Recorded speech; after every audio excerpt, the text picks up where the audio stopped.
This morning on DC News Now, cuts to the federal government continue. Layoffs at FAA weeks after the deadliest plane crash in over 20 years.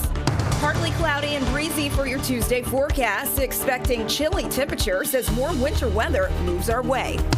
Plus, a cult leader arrested in Maryland. The shocking details behind the murder of a Border Patrol agent. Starting a special election, Ward 8's first steps to decide its next representative on the D.C. Council. And the local skating community uniting after tragedy. We'll always remember these people that were lost. The emotional event supporting families and first responders.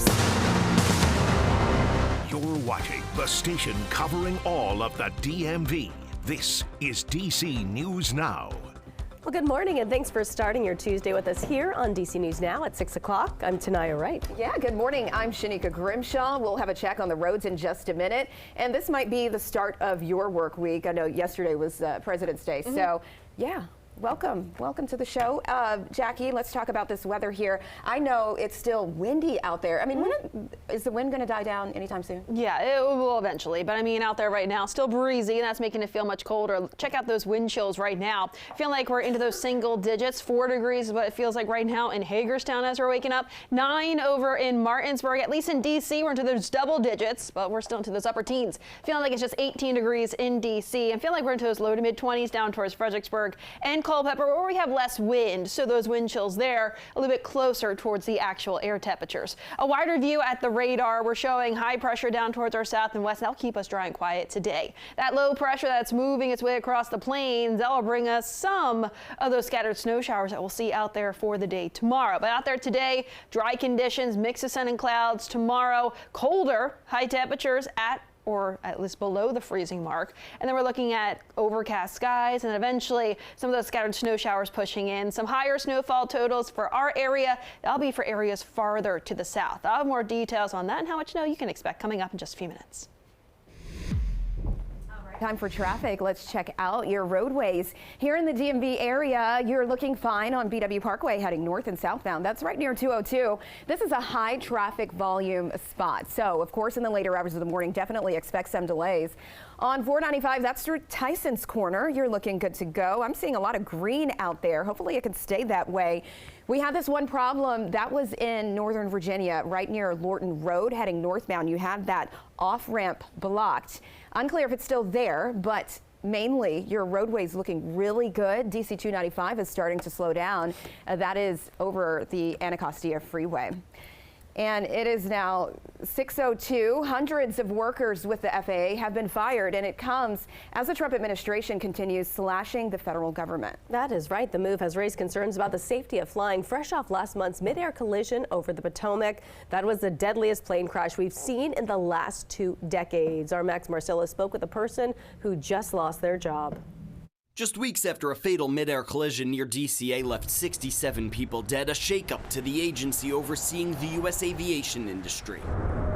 The Trump administration firing hundreds of FAA workers. It's been chaos. David Sparrow, president of the Professional Aviation Safety Specialists Union, says workers from maintenance mechanics to aeronautical information specialists were fired by email late Friday night. Let's call them the unsung heroes. Behind the unsung heroes. People reach out to us for issues that are out in the airspace. Jason, whose face we're blurring to protect his identity, was fired from his job at the FAA 2 months after starting. He operates as a tech support for air traffic control software in the airspace around the airport. The layoffs targeted probationary employees, but Jason says many of them have lots of experience. He's worked as a contractor for years before he joined the FAA. I think they're going to lose a huge knowledge base, not just with me, but with everybody. Sparrow says it's still safe to fly, but he thinks the firings were harmful. We have plenty of backups and redundancies out there to make sure that if one thing doesn't work, another one picks it up. But at the end of the day, we have to be able to sustain that. And if we don't have the people available to do it, it's going to erode. The Transportation Department says no air traffic controllers were part of the cuts, nor were people who perform critical safety functions. And members of Elon Musk's SpaceX team will be visiting the FAA's Air Traffic Control Command Center in Virginia. Transportation Secretary Sean Duffy said members of the team are going to get a first-hand look at the current system, learn what air traffic controllers like and dislike about their current tools, and envision how we can make new, better, modern, and safer systems. All right, 6:04, developing now in Canada, a Delta plane flipping onto its roof while landing at the Toronto airport. 18 people were hurt, including a child. Officials say there were 76 passengers and 4 crew members on the flight coming in from Minneapolis. The jet crashed onto the runway yesterday afternoon, and the plane appeared to be missing a wing. Officials also say wind gusts were up to 40 miles per hour that afternoon, and flights have since resumed, but the airport has kept 2 runways closed for the investigation into what caused that crash.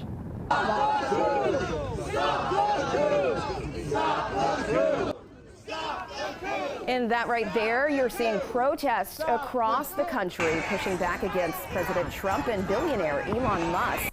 The rallies seen in all 50 states in D.C. were dubbed No Kings on President's Day. These protests taking place in Michigan, Georgia, and here in the district. This was the second set of nationwide protests against the administration in less than 2 weeks. And hundreds of people gathering at the U.S. Capitol to protest the Trump administration's efforts to dissolve federal agencies. This all comes as mass firings have hit multiple U.S. departments, including the CDC. One protester who used to work for USAID tells us purge of federal workers is unfair. Felt like we've been falling out of an airplane for the past couple of weeks. Folks that work as public servants are not the enemy. We're not the swamp. We're not evil people. We're like regular people with families. The Associated Press reports federal agencies have been given until 8 o'clock tonight to issue layoff notices. All right, well, developing now, Trump's nominee for D.C.'s top federal prosecutor is conservative activist Ed Martin. Now, he currently is the interim U.S. attorney. Martin has echoed Trump's unfounded claims that the 2020 presidential election was stolen. He also defended January 6 insurrectionists and oversaw the dismissal of hundreds of cases. The Senate will have to confirm that nomination. All right. Also an update in the district. The 2 men killed in this weekend's shooting on Minnesota Avenue have now been identified. DeAndre Williams of Waldorf, Maryland is the first victim, and Deontay Bryant of Northeast D.C. has been identified as the second. This happened around 1 p.m. Sunday near Benning Road. A third man survived that shooting, and if you have any information on this incident, you're asked to contact police. And in Maryland, the leader of an online cult is now in custody. The group has been described as a group who holds anarchist beliefs. Now, they have been linked to 6 homicides, including the killing of a Border Patrol agent last month. The leader, Jack LaSota, was arrested on Sunday and is now facing multiple charges, including trespassing and obstruction of justice. LaSota has a bail hearing later this morning. And neighbors across our area are recovering after winds tore through on Sunday. Yeah, the gusts barreled through one Kensington neighborhood, bringing down massive trees and wiping out power. That is where we find our Haley Milon this morning. Haley, good morning. We're hearing dozens of people are still without power. Yeah, guys, it's been over 24 hours, and this is still a factor for people in Maryland, even across the river in Virginia. The wet ground and those gusty winds, never a good combination, especially in a neighborhood like this one here in Kensington, Maryland. Look at these old trees. They are just liable to come down. You can still see this tape here from when crews were on the scene yesterday working to clear these trees. There's actually still a tree on this home here on the corner. You can see it as we're getting a little more daylight here at 6:08. It's on the house. Fortunately, no one was hurt, but there is still so much debris to clean up here. Winds were gusting as fast as 50 miles an hour, barreling through this neighborhood in Kensington, taking out trees like this big one. Now, showing you video from the daylight yesterday to give you a better idea of just how devastating that wind was. Trees missed homes by a matter of feet. Fortunately, no one was seriously injured.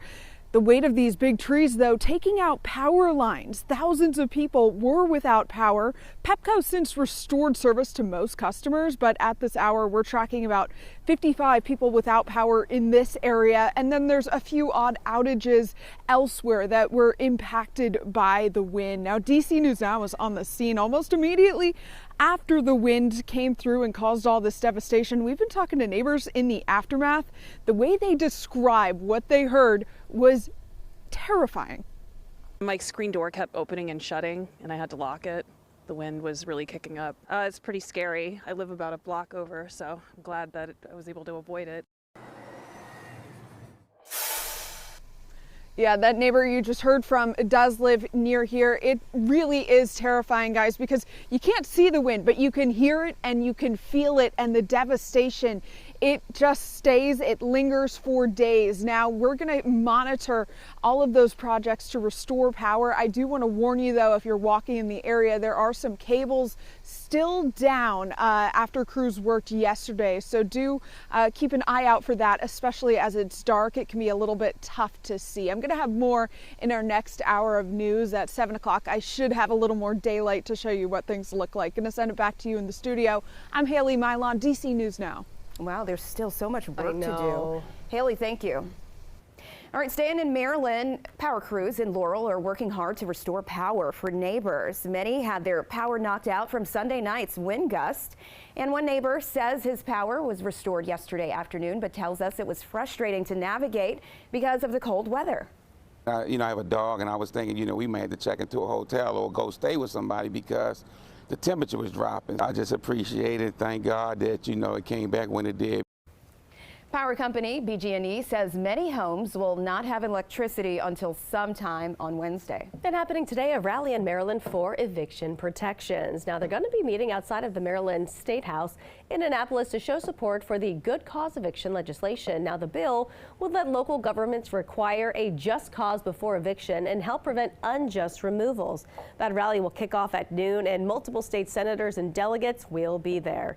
And in Virginia, Arlington County is looking for feedback on a new proposal for new housing development. The county wants to create 73 more apartments on 31st Street South in Shirlington. Now, the current building and parking lot, well, those are going to remain. You can comment on the proposal through Thursday.